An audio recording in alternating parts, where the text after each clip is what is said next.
क्या होगा अगर भगवान खुद आपकी परीक्षा लेने आए और आप उन्हें पहचान ही न पाए? यह कहानी है एक ऐसे आदमी की जिसकी एक छोटी सी गलती ने उसकी पूरी जिंदगी बदल दी। एक छोटे से गांव में राजेश नाम का एक दुकानदार रहता था। वह हर सुबह मंदिर जाता था और पूरी श्रद्धा से पूजा करता था। राजेश हमेशा गर्व से कहता था, मैं भगवान का सबसे बड़ा भक्त हूँ। गांव के सभी लोग उसे बहुत धार्मिक और पुण्य आत्मा मानते थे, लेकिन उसे यह नहीं पता था कि उसकी असली परीक्षा अभी बाकी थी। एक दिन सुबह सुबह जब राजेश अपनी दुकान खोलने की तैयारी कर रहा था, तभी एक बूढ़ा और कमजोर भिखारी उसकी दुकान के सामने आ खड़ा हुआ। भिखारी के कपड़े फटे हुए थे और उसके चेहरे पर गहरी थकान साफ दिख रही थी। उसने बहुत ही दबी और कमजोर आवाज में राजेश से कहा, बेटा, मैं 2 दिन से भूखा हूँ। कृपा करके मुझे थोड़ा सा खाना दे दो, मेरी जान निकल रही है। राजेश ने उस भिखारी को ऊपर से नीचे तक घूर कर देखा, उसकी हालत का अंदाजा लगाया और फिर गुस्से में कठोर स्वर में बोला, काम क्यों नहीं करते हो तुम लोग? हर समय बस भीख मांगते रहते हो, शर्म नहीं आती क्या? भिखारी ने राजेश की बात सुनी और बिना कुछ कहे धीरे धीरे वहाँ से जाने लगा। लेकिन जैसे ही वह भिखारी जाने को मुड़ा, कुछ बहुत ही अजीब और रहस्यमयी हुआ।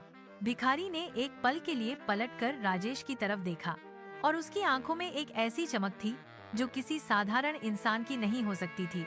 यह चमक अलौकिक और दिव्य थी, लेकिन राजेश ने उस पर बिल्कुल ध्यान नहीं दिया।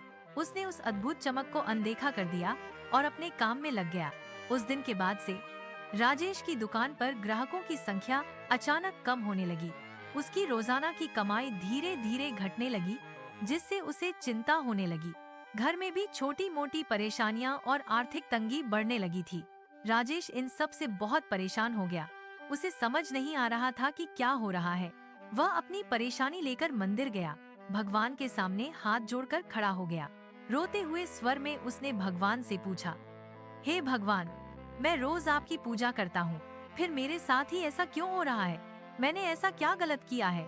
मंदिर में अचानक उसे वही बूढ़ा भिखारी फिर से दिखाई दिया, लेकिन इस बार वह भिखारी पहले जैसा नहीं था। उसमें कुछ बदलाव था।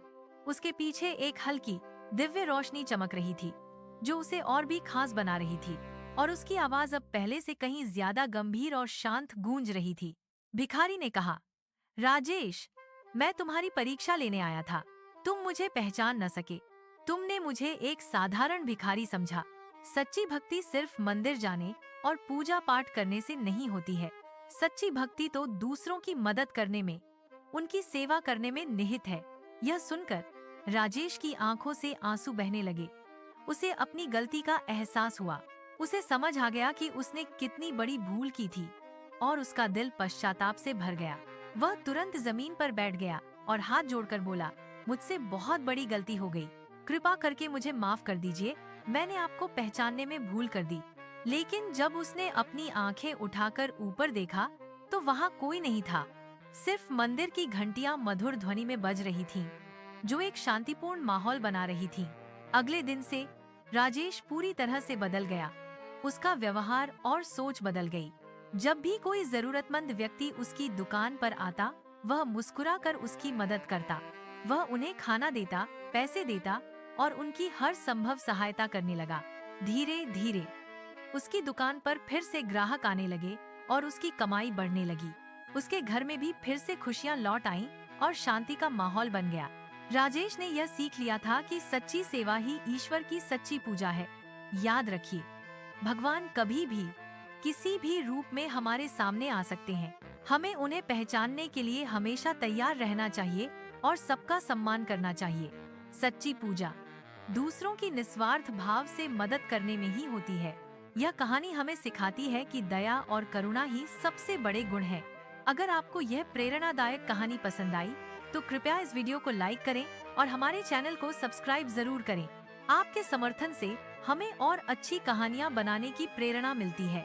और सोचिए, अगर आज भगवान आपकी परीक्षा लें तो आप इस स्थिति में क्या करेंगे? क्या आप उन्हें पहचान पाएंगे? अपने विचार कमेंट्स में बताएं और इस कहानी को दूसरों के साथ साझा करें।